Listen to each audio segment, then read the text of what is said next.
वालेकुम बेटा। आज जो हमारे पास टॉपिक है जो हम यहाँ पर डिस्कस कर रहे हैं वो हमारे पास है बेटा डायमेंशन एंड फंडामेंटल यूनिट्स। बेटा यूनिट्स और डायमेंशन के अंदर क्या फ़र्क होता है वो भी देखेंगे, और हमारे पास डायमेंशन क्यों पढ़ते हैं और यूनिट्स हम क्यों पढ़ते हैं वो भी सीखेंगे। बेटा फॉर सपोज़ हमारे पास फंडामेंटल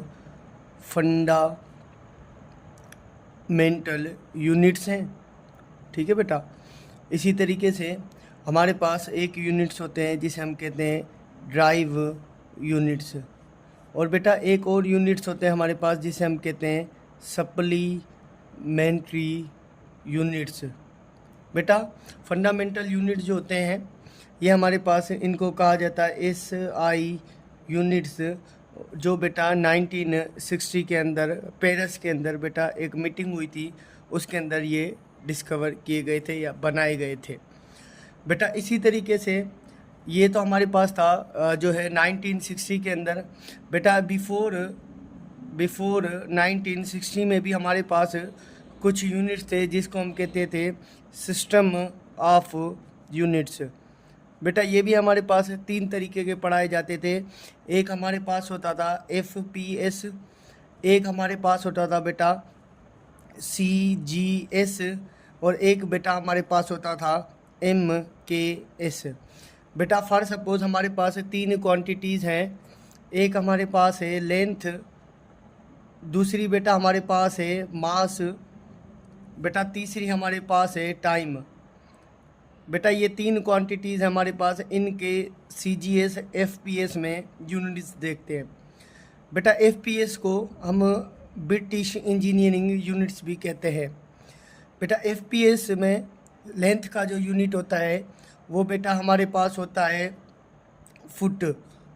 इसी तरीके से बेटा हमारे पास जो मास का यूनिट होता है FPS में वो हमारे पास होता है बेटा kg, और बेटा टाइम का जो यूनिट होता है हमारे पास FPS में मास का जो यूनिट होता है बेटा वो हमारे पास होता है पाउंड, और बेटा टाइम का जो यूनिट होता है हमारे पास वो होता है सेकंड।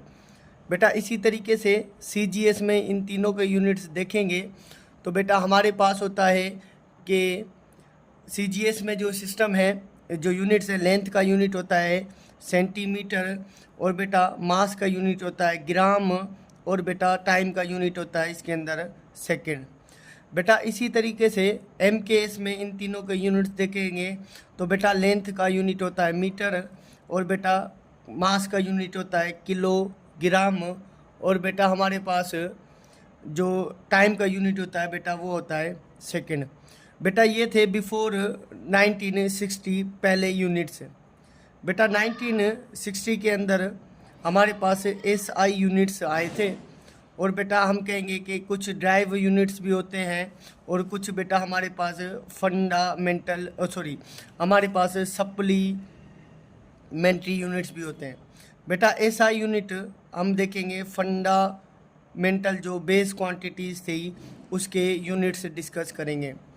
बेटा फॉर सपोज फर्स्ट हमारे पास फंडामेंटल क्वांटिटीज़ थी लेंथ, बेटा सेकंड हमारे पास थी मास, बेटा 3 हमारे पास थी टाइम, बेटा 4th पर हमारे पास है टेम्परेचर, और बेटा हमारे पास 5 पर है बेटा करंट, और इसी तरीके से बेटा 6 पर हमारे पास है ल्यूमिनेंस इंटेंसिटी, और बेटा इसी तरीके से हमारे पास जो 7th है बेटा वो हमारे पास बेटा है अमाउंट ऑफ सब्सटेंस। बेटा इसी तरीके से ये तो क्वांटिटीज़ हो गई, हम कहेंगे दैट्स द फंडामेंटल क्वांटिटीज़ हैं, या ये फिज़िकल क्वांटिटीज़ हैं। इस फिज़िकल क्वांटिटीज़ का नाम है बेटा फंडामेंटल क्वांटिटीज़। बेटा अब हम डिस्कस जो करते हैं वो यूनिट, बेटा इन्हीं के यूनिट्स को हम कहते हैं SI यूनिट्स, और ये हमारे पास होते हैं बेटा इंटरनेशनल सिस्टम ऑफ यूनिट्स। बेटा इसी तरीके से हम कहेंगे हमारे पास जो है इनके यूनिट्स देखें, लेंथ का यूनिट होता है बेटा मीटर, मास का यूनिट होता है बेटा kg, और टाइम का यूनिट बेटा सेकंड, टेम्परेचर का यूनिट केल्विन, और बेटा करंट का यूनिट एम्पेयर, और बेटा ल्यूमिनेंस इंटेंसिटी का कैंडेला, और बेटा इसी तरीके से अमाउंट ऑफ सब्सटेंस का मोल होता है बेटा। बेटा इसी तरीके से ये बन गए यूनिट्स। बेटा जो हमारा मेन टॉपिक है, जो मेजर टॉपिक है, वो हमने पढ़नी है डायमेंशन बेटा। अब पहले हम यूनिट्स को देखते हैं कि यूनिट्स हमारे पास ये तो हुए एसआई यूनिट्स, और इसी तरीके से बेटा हमारे पास होते हैं ड्राइव यूनिट। बेटा ड्राइव क्वांटिटीज़ को थोड़ा देखा जाए तो ड्राइव क्वांटिटीज़ हमने पढ़ा था। फॉर सपोज बेटा ड्राइव क्वांटिटीज़ हमने पढ़ी थी कि ड्राइव क्वांटिटीज़ हमारे पास क्या होती है। बेटा ड्राइव क्वांटिटीज़ हमने पढ़ी थी कि ड्राइव क्वांटिटीज़ हमारे पास के दो बेस क्वांटिटीज़ आपस में मल्टीप्लाई हों तो हमारे पास बेटा बेस क्वांटिटीज़ ड्राइव क्वांटिटीज़ बनती है। फॉर सपोज हमने एग्जांपल पढ़ा था, स्पीड है, जैसे स्पीड है, स्पीड डिस्टेंस अपॉन टाइम बेटा। तो हम क्या करेंगे, ये डिस्टेंस भी एक बेस क्वांटिटी है, टाइम भी बेटा एक बेस क्वांटिटी है, तो ये बेटा हमारे पास ये बन जाएगी कौन सी क्वांटिटी है बेटा, ये हमारे पास बन जाएगी एक ड्राइव क्वांटिटी। बेटा यूनिट डिस्टेंस एक लेंथ है, फासला है, तो इसका यूनिट बनेगा बेटा मीटर, और टाइम का यूनिट बनेगा सेकेंड, तो ये बन गया मीटर पर सेकेंड, और ये आपके पास बेटा एक ड्राइव यूनिट बन गया। बेटा इसी तरीके से वेलोसिटी है, वेलोसिटी भी एक ड्राइव क्वांटिटीज थी, तो इसका यूनिट बनेगा बेटा मीटर पर सेकंड, तो ये भी आपके पास एक ड्राइव यूनिट है। इसी तरीके से बेटा एक और एग्जांपल देखते हैं, वो हमारे पास है एक्सीलरेशन।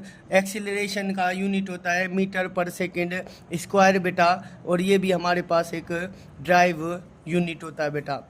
हमने जैसे पढ़ा था क्लास के अंदर कि एक होता है ड्राइव क्वांटिटीज़ को कैलकुलेट करने का, एक हमने पढ़ाया था प्रोडक्ट रूल, और दूसरा बेटा हमने पढ़ा था कोशेंट रूल। बेटा प्रोडक्ट रूल में जब दो बेस क्वांटिटीज़ आपस में मल्टीप्लाई होती हैं तो हमारे पास बेटा जो है वो जो है ना बेस क्वांटिटी मल्टीप्लाई होती है, तो आपके पास बनती ड्राइव क्वांटिटीज़ है, बट उस रूल को हम कहते हैं दैट्स द प्रोडक्ट रूल। इसी तरीके से बेटा हमने पढ़ा था जो आपके पास जो बेस क्वांटिटीज़ हैं जो डिवाइड हो रही हो, उसको हमने पढ़ा था कोशेंट रूल बेटा, और उससे हमारे पास बनती है कौन सी क्वांटिटीज़, वो भी ड्राइव क्वांटिटीज़ बनती है बेटा। इसी तरीके से ये हो ड्राइव यूनिट्स। बेटा लास्ट हमारे पास रहते हैं सप्लीमेंट्री यूनिट्स। बेटा ये जो सप्लीमेंट्री यूनिट्स होते हैं ये हमारे पास दो होते हैं, एक हमारे पास होता है बेटा प्लेन एंगल, और बेटा दूसरा हमारे पास होता है solid angle.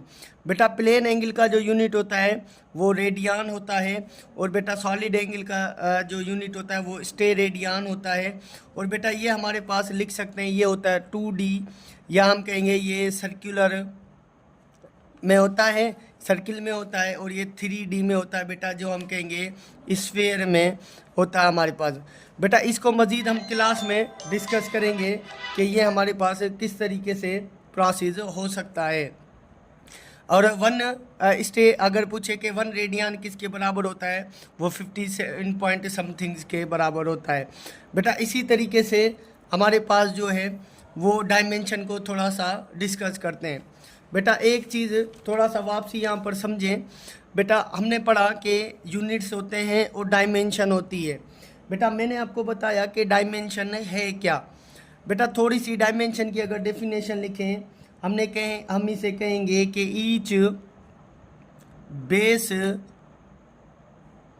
Quantity has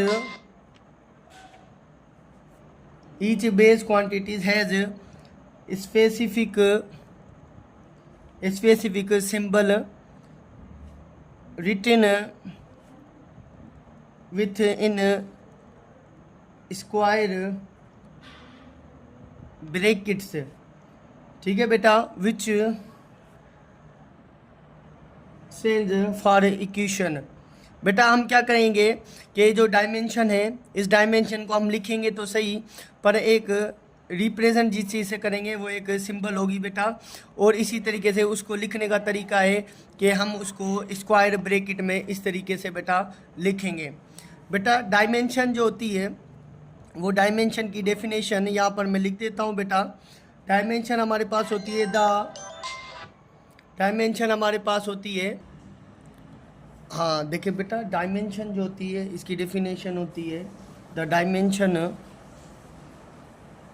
of physical quantities is defined as the power of base quantity। ठीक है बेटा, in term of which physical quantity can be represented. बेटा देखें, जैसे मैंने आपको आज क्लास में बताया था कि हमारे पास डायमेंशन का मकसद ये होता है जो उसके ऊपर बेस क्वांटिटीज़ के ऊपर जो पावर आ रहा है, जैसे मैंने बताया था कि लेंथ और टाइम है -1। जैसे ये स्पीड की डायमेंशन है तो मैंने बताया बेटा इसके ऊपर जो पावर है वो हमारे पास वो जो पावर है बेटा ये उसकी डायमेंशन है। बेटा इसी तरीके से हमारे पास ये डायमेंशन निकालेंगे। अब हमारे पास बेटा ये जो डायमेंशन है इसको हम रिप्रेजेंट करते हैं कुछ स्पेसिफिक वर्ड से। बेटा पहले देखें कि यूनिट्स और डायमेंशन में क्या फ़र्क है। बेटा इस तरीके से इसको समझें कि हमारे पास ये जो यूनिट्स हैं बेटा ये केजी है, सेकंड है, केल्विन है। अब बेटा मीटर है। बेटा हमारे पास ये जो यूनिट्स हैं वो डिफरेंस भी हो सकते हैं। बेटा फॉर सपोज़ हमारे पास केजी को उठाते हैं। बेटा इसी तरीके से मैं यहाँ पर साइड में लिखता हूँ फॉर सपोज़ केजी। ठीक है बेटा, हमारे पास ये जो केजी है, केजी का ये एक आप देखेंगे केजी एक बड़ा यूनिट है बेटा। इसी तरीके से इसके बराबर में लिखता हूँ मैं मिलीग्राम। बेटा आप कहेंगे कि भाई ये एक छोटा यूनिट है। और इसी तरीके से बेटा मैं लिखूँगा ग्राम। बेटा इस चीज़ को थोड़ा सा समझें। आप किलोग्राम देखेंगे तो आप कहेंगे कि सर कोई बड़ी चीज़ की बात कर रहा है। और बेटा जब ग्राम देखेंगे तो आप कहेंगे कि सर किसी छोटी चीज़ की बात कर रहा है। फॉर सपोज बेटा ग्राम हमें पता है कि हमारे जो मोबाइल्स होते हैं उनका वज़न होता है ग्राम। बेटा इसी तरीके से कोई बड़ी चीज़ है तो बेटा उसका जो है किलोग्राम में वज़न होगा। तो यहाँ से हम यूनिट को देख रहे हैं तो हमें यूनिट से पता चल रहा है कि बेटा ये चीज़ बता रहा है कि उस चीज़ की क्वांटिटी कितनी आ रही है। माना जैसे किलोग्राम ज़्यादा है और ग्राम बेटा कम है, तो ये जो यूनिट्स हैं ये हमें बता रहे होते हैं बेटा, ये हमें बता रहे होते हैं क्वांटिटेटिव एनालिसिस। बेटा ये हमें ये चीज़ एनालिसिस करके बता रहे होते हैं कि यूनिट्स हमें जस्ट क्वांटिटी बताएगा। बेटा इसी तरीके से हम ये जो डायमेंशन पढ़ते हैं ये हमें क्वांटिटी नहीं बताता, ये जस्ट हमें ऑब्जेक्ट की क्वालिटी बताता है, इसकी क्वालिटी है क्या। बेटा मैं डायमेंशन की जो सिंबल है वो इनकी साथ याद रखना, इनके अलावा कोई भी डायमेंशन जो है किसी चीज़ से बाहर नहीं जाएगी, इनसे ही बाकी चीज़ें ड्राइव होंगी। बेटा ये जो मीटर होता है, मीटर की डायमेंशन बेटा हमारे पास एल होती है, इसको हम एल लिखते हैं स्क्वायर ब्रैकेट में। बेटा इसी तरीके से किलोग्राम की हमारे पास होती है कैपिटल एम, उसको हम ब्रैकेट में लिखेंगे। बेटा इसी तरीके से सेकंड हमारे पास होती है टाइम, उसको हम बेटा इसी स्क्वायर ब्रैकेट में लिखेंगे। और बेटा इसकी भी हमारे पास जो होती है बेटा वो या तो के होती है या तो बेटा हमारे पास कई जगह पर लिखा होता है थीटा। इसी तरीके एम्पेयर की बेटा हमारे पास वो भी ए ही होती है। और कैंडेला की बेटा हमारे पास वो कहा जाता है जे होती है। और बेटा मोल की हमारे पास एन डायमेंशन होती है। अब बेटा एक चीज़ समझे, मैंने आपको बताया कि ये जो डायमेंशन है ये क्वालिटेटिव नेचर रखती है बेटा, या क्वालिटेटिव एनालिसिस होती है, क्वालिटी बताती है, क्वांटिटी नहीं बताती। बेटा अब लेंथ है, लेंथ की डायमेंशन मीटर की डायमेंशन या एल है, या लेंथ की डायमेंशन बेटा एल है। अब ये चीज़ हमें ये बता रही है कि इस ऑब्जेक्ट की लेंथ है, पर ये नहीं बता रही कि 2 मीटर है, 3 मीटर है, 4 मीटर है। माना हमें ये क्वांटिटी नहीं बता रही, जस्ट क्वालिटी बता रही है, लेंथ मौजूद है। इसी तरीके से बेटा मास है, हमें मास जस्ट बता रहा है बाबा ये मास है, हमें ये नहीं बता रहा कि ये 2 kg है, 3 kg है, ये बड़ा मास है, छोटा मास है। ये हमारे पास क्वालिटी है बेटा, ये डायमेंशन जो हमें बेटा क्वालिटी बता रही होती है। बेटा इस तरीके से हमारे पास कुछ चीज़ें हम थोड़ा सा डिस्कस करते हैं बेटा। फॉर सपोज बेटा हमारे पास है वो है एक फर्स्ट डायमेंशन निकालते हैं। बेटा यूनिट हमें पता होना चाहिए, डायमेंशन हमारे लिए बहुत ईजी हो जाएगी। बेटा फॉर सपोज हमारे पास है वॉल्यूम। बेटा इस वॉल्यूम की हम डायमेंशन निकालना चाह रहे हैं। बेटा इसकी डायमेंशन, या चलें एक चीज़ और समझे बेटा, हमारे पास ये जो डायमेंशन होती है हम कहेंगे ये फिज़िकल क्वांटिटीज़ की होती हैं। अब बेटा इसी तरीके से हमारे पास ये फिज़िकल क्वांटिटीज़ हम कहेंगे, एक हमारे पास डायमेंशन है, दूसरी हमारे पास होती है बेटा डायमेंशन लेस। तरीके से हमारे पास जो है ना वो फिज़िकल क्वांटिटीज़, एक होती है डायमेंशन, एक होती है डायमेंशन लेस जिसकी कोई डायमेंशन नहीं होती है। बेटा डायमेंशन भी दो तरीके की होती है, एक हमारे पास होती है वेरिएबल और एक हमारे पास होती है बेटा कांस्टेंट। बेटा इसी तरीके से variable for suppose speed same नहीं रहती है, चेंज होती रहती है। जैसे हमारे पास बेटा वेलोसिटी है वो भी चेंज होती रहती है। जैसे हमारे पास बेटा एक्सीलरेशन है वो भी कंटिन्यूसली चेंज होती रहती है। फोर्स है बेटा, या हमारे पास वर्क है बेटा, ये सारी चीज़ें कंटिन्यूसली हमारे पास चेंज होती रहती है। इनको हम कहते हैं वेरिएबल डायमेंशन। बेटा कांस्टेंट हमारे पास यूनिवर्सल ग्रेविटेशनल होता है, जी हमारे पास है, या हमारे पास कूलम्स कांस्टेंट है बेटा। हमारे पास ये जो होता है जी हमारे पास F(r²) m1 m2, और बेटा इसी तरीके से हमारे पास ये k है। इसी तरीके से बेटा F=k(q1 q2)/r²। इसी तरीके से बेटा हमारे पास ideal gas equation R PV=nRT, ये भी हमारे पास कांस्टेंट होता है। कुछ चीज़ें हमारे पास ऐसी होती है जिसकी डायमेंशन होती नहीं है, डायमेंशन लेस होती है बेटा। जैसे हमारे पास रिफ्लेक्टिंग इंडेक्स है बेटा, जैसे हमारे पास स्ट्रेन है बेटा। इसी तरीके से बेटा हमारे पास जो है वो S=r(θ), इसकी भी कोई डायमेंशन नहीं होती है, डायमेंशन लेस होती है। बेटा आए तो इस टॉपिक को थोड़ा सा समझें कि डायमेंशन हम किस तरीके से बेटा निकाल सकते हैं। बेटा मेन जो चीज़ है मैं वापसी यहाँ पर लिख रहा हूँ कि आपको मास की, ठीक है बेटा, या हम कहेंगे आपको जो है वो लेंथ की, आपको बेटा मास की, आपको टाइम की। बेटा ये तीनों चीज़ की डायमेंशन आपको याद होनी चाहिए। तो आपको डायमेंशन इसकी याद है, लेंथ की बेटा क्या होगी मीटर, और बेटा मास की आपके पास होगी किलोग्राम, और बेटा इसी तरीके से आपके पास जो बेटा ये यूनिट्स हो गए, लेंथ की बेटा यूनिट्स होगी वो मीटर होगी, ठीक है बेटा, मास का यूनिट होगा किलोग्राम, टाइम का यूनिट होगा बेटा सेकंड। बेटा ये हमारे पास है यूनिट्स, और ये हमारे पास डायमेंशन होगी, इसकी होगी L, इसकी होगी बेटा M, और बेटा इसकी होगी हमारे पास T। बेटा अब एक एक एग्जांपल डिस्कस करते हैं, एक दो। बेटा फॉर सपोज हमारे पास है वॉल्यूम।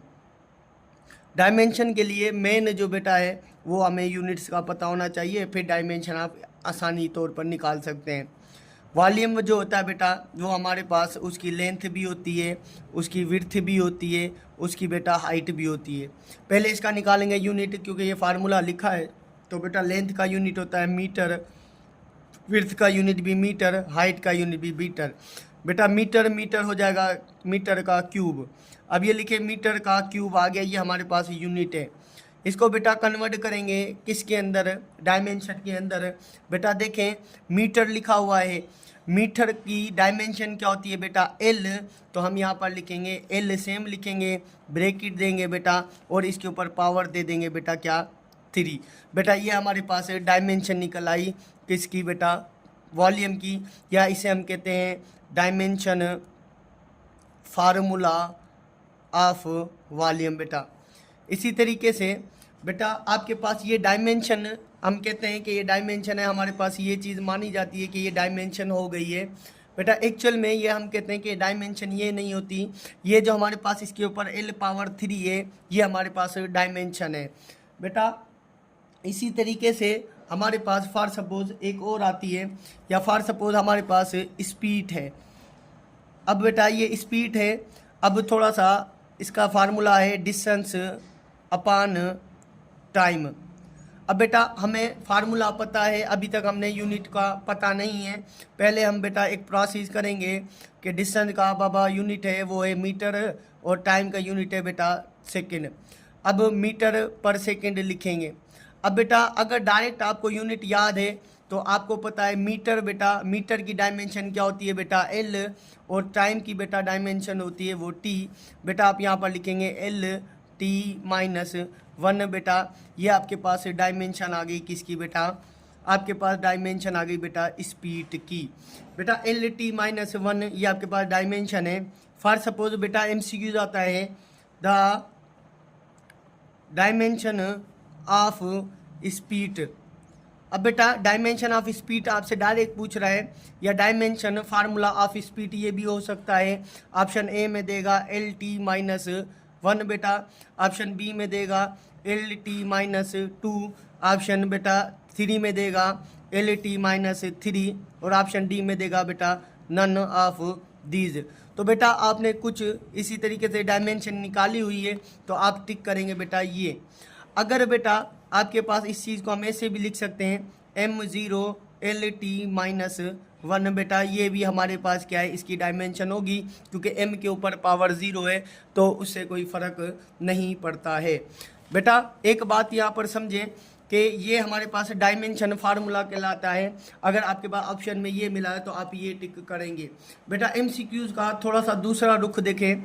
अगर आता है द डायमेंशन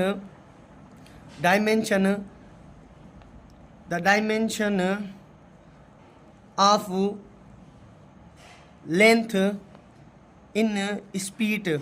बेटा डायमेंशन बताएं लेंथ की किस में बेटा स्पीड में।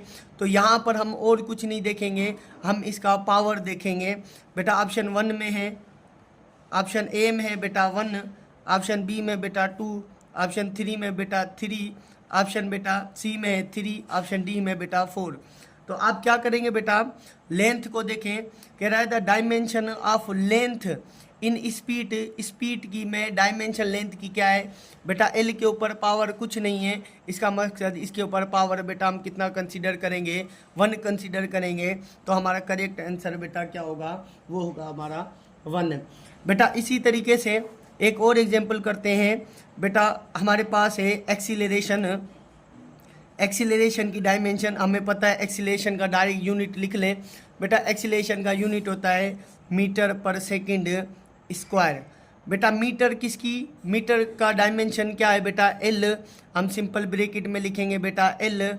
और इसी तरीके से बेटा हमारे पास ये है सेकंड, हम लिखेंगे टी माइनस 2। बेटा टाइम की डायमेंशन टी डिवाइड हो रहा है, ऊपर ले जाए माइनस, तो हम इसे लिख सकते हैं एल टी माइनस 2। बेटा ये हमारे पास डायमेंशन ऑफ एक्सीलरेशन हो गई है। बेटा देखें अगर आपको यूनिट्स याद है तो डायमेंशन निकालना बहुत आसान है। बेटा डायमेंशन और यूनिट में फ़र्क क्या है बेटा, हमने पढ़ा कि डायमेंशन बेटा हमारे पास क्वालिटेटिव नेचर बताती है, वो हमारे पास क्वांटिटी नेचर बताती है। बेटा इसी तरीके से समझें, अगर हमारे पास अगर फोर्स की डायमेंशन निकालें, बेटा हम फोर्स की डायमेंशन निकालते हैं। Force is equal to M A बाबा। मास बेटा मास का यूनिट हमारे पास क्या होता है केजी, और इसका यूनिट होता है मीटर पर सेकेंड स्क्वायर। अब बेटा इसी तरीके से हमें पता है केजी बेटा का डायमेंशन क्या होती है, हम कहेंगे केजी की डायमेंशन होती है एम। बेटा हमें पता है मीटर की डायमेंशन होती है एल, और बेटा टाइम की डायमेंशन होती है हमारे पास टी का स्क्वायर। बेटा इसके ऊपर ले जाएं तो हम लिख सकते हैं एम एल टी माइनस 2। बेटा ये हमारे पास डायमेंशन निकल आई बेटा किसकी, फोर्स की। बेटा देखें यूनिट याद है तो इतना आसान प्रोसेस है डायमेंशन निकालने का, बेटा बहुत आसान प्रोसेस है। बेटा अब एक बात समझें, फोर्स अब एक नहीं जितनी भी फोर्स है उन सब की डायमेंशन बेटा ये होगी। फॉर सपोज हमारे पास फोर्स है F is equal to M a. बेटा फोर्स का फार्मूला है first F is equal to m है। बेटा सेकंड फार्मूला है हमारे पास फोर्स का, बेटा वो है सेंटीपिटल फोर्स, वो हमारे पास है एम वी स्क्वायर बेटा अपान आर। बेटा इसी तरीके से एक हमारे पास है फोर्स ग्रेविटेशनल जी m1 m2 अपान बेटा आर स्क्वायर। और बेटा एक फोर्स है हमारे पास कूलम्स फोर्स, बेटा उसका फार्मूला होता है के Q1 Q2 upon R square. इसी तरीके से बेटा एक फोर्स और है F इज इक्वल टू के एक्स स्क्वायर के एक्स बेटा ये भी हमारे पास फोर्स है बेटा। इन सारी फोर्सेस का बेटा डायमेंशन याद रखिएगा सेम होगा बेटा। अगर आपके पास एक फोर्स का डायमेंशन याद है तो बेटा इन सारी फोर्सेस का जो डायमेंशन होगा वो एक ही होगा, वो बेटा सारी की डायमेंशन होगा MLT-2 बेटा। इसी तरीके से हमारे पास आता है वर्क बेटा। वर्क की डायमेंशन थोड़ा सा देखें बेटा। वर्क की डायमेंशन, वर्क का फार्मूला होता है F.D बेटा। अब फोर्स का फार्मूला होता है बेटा फोर्स की डायमेंशन होती है MLT-2 बेटा। अब फोर्स की डायमेंशन हमें पता है तो फोर्स की डायमेंशन हम डायरेक्ट लिखते हैं MLT-1। अब इसकी डायमेंशन, डिस्प्लेसमेंट की डायमेंशन बेटा L, तो हम लिखेंगे ML2T-1 बेटा। तो हमारे पास T-2 बेटा, हमारे पास ये डायमेंशन बन गई बेटा किसकी, वर्क की। अब ये वर्क की डायमेंशन तो बेटा हमारे पास बन गई है। इसी तरीके से वर्क की और भी कैटेगरीज हैं बेटा। हम कहेंगे वर्क जो है ये बराबर है किसके, FD के। और बेटा इसी तरीके से वर्क बराबर है हमारे पास 1/2 mv² के। और बेटा इसी तरीके से हमारे पास बराबर है वर्क जो है वो बराबर होता है हमारे पास mgh के। और बेटा इसी तरीके से वर्क बराबर होता है 1/2 kx² के। बेटा इन सारी की जो डायमेंशन होगी वो यही निकलेगी ML2T-2 बेटा। इन सारी की डायमेंशन सेम आएगी, जितनी वर्क है और जितनी फोर्स है इन सब की डायमेंशन बेटा हमेशा हमारे पास क्या आएगी, सेम आएगी बेटा। इसी तरीके से एक पावर की डायमेंशन को थोड़ा सा समझाते चलें। पावर का फार्मूला होता है वर्क अपॉन टाइम बेटा। अब P is equal to work की डायमेंशन हमने यहाँ पर पढ़ा है कि वर्क की डायमेंशन बेटा क्या होती है हमारे पास ML2T-2। इधर लिखे हैं वर्क की डायमेंशन ML2T-2 बेटा। अब इसी तरीके से T की डायमेंशन हमारे पास है T इसको बेटा T, ठीक है, पावर 1 बेटा। ये पावर 1 है, ऊपर जाएगा तो पावर माइनस का हो जाएगा, तो ये बनेगी P is equal to ML2T-2 T-1 बेटा। ये आपस में ऐड हो जाएंगे तो पावर की डायमेंशन बनेगी ML2T-3 बेटा। ये आपके पास बेटा पावर की डायमेंशन बन जाएगी बेटा। इसी तरीके से हमारे पास जो है ये फोर्स और ये बेटा हमारे पास वर्क का FD 1/2 mv² mgh हो या 1/2 k, इन सब की डायमेंशन सेम होगी। फोर्स की जितनी होगी वो सब की डायमेंशन सेम होगी बेटा। ये हमारे पास छोटा सा टॉपिक था जिसका नाम था बेटा हमारे पास डायमेंशन।